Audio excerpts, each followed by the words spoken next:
So now I want to take a look at Isaiah Stewart in some off-ball situations, particularly in the dunker spot and then also in some screening situations. And I know he doesn't have a lot of vertical pop, but I think with some better subtle movement along the baseline in that dunker spot, he can put himself in better situations. So I love this here. He moves a little bit. I don't love, though, that he ends up head under the rim, but you can see that Miles Bridges has lost where he's at. And then he uses the shot fake to get LaMelo Ball up in the air and finishes. Again, don't love that he's head under the rim, but I love that he changed where he was at just a little bit. But here I'd like to see him circle underneath. So right about now, Plumlee has decided he's going to stare down Saddiq Bey. He was kind of looking at both, but here he's kind of locked in. I would love Isaiah Stewart to do what I call circle underneath. So he's on one side, his man turns his head, circle under right here. And I know that maybe he could get in the way of Saddiq Bey's post up, but right now I don't think Saddiq Bey is going to get a bucket. He has everybody's attention. So circle under right here, possibly get a little dump off from him and create an advantage to get a bucket there. I really think that that's something he can get better at.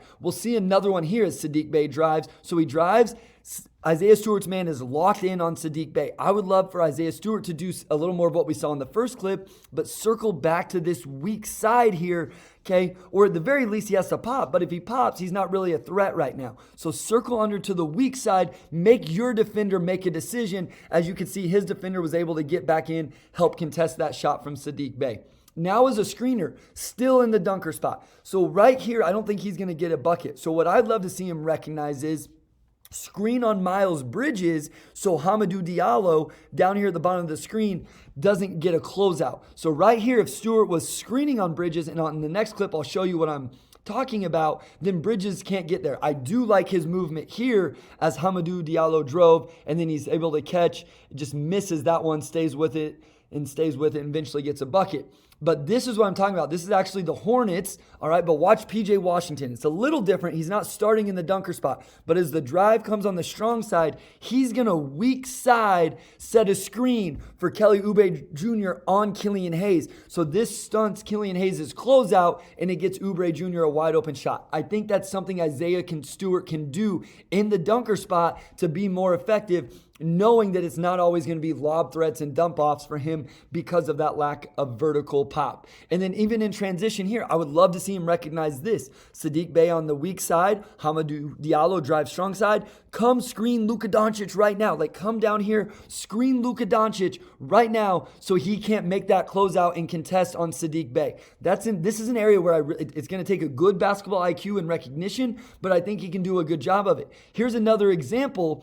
This is actually Marvin Bagley III, but the only guy that can close out to Saddiq Bey is the guy guarding Marvin Bagley III. If he steps out right now and sets this screen, it's a wide open shot for Saddiq Bey. So again, something that Marvin Bagley III could work on, but also Isaiah Stewart. As you see, Saddiq Bey knocked down the shot, but I still think he could have got even one more wide open. And then one final one in the screen and roll. Again, maybe not a lob threat. I get it. I understand it. So what I'd like to see him do, sprint to almost the backside block to the tag man. So Corey Kispert's going to be the tag guy here coming off Saddiq Bey. Sprint to Corey Kispert right now and post him up. Make him really hold you and really tag you. So when Cade makes this pass to Saddiq Bey, it's a catch and a shot. Think if Stewart would have sprinted to that block and held Kispert there as the tag guy, and then Saddiq Bey would have had a wide open three instead of the contested three that he ends up with. Just some subtle ways that he can improve.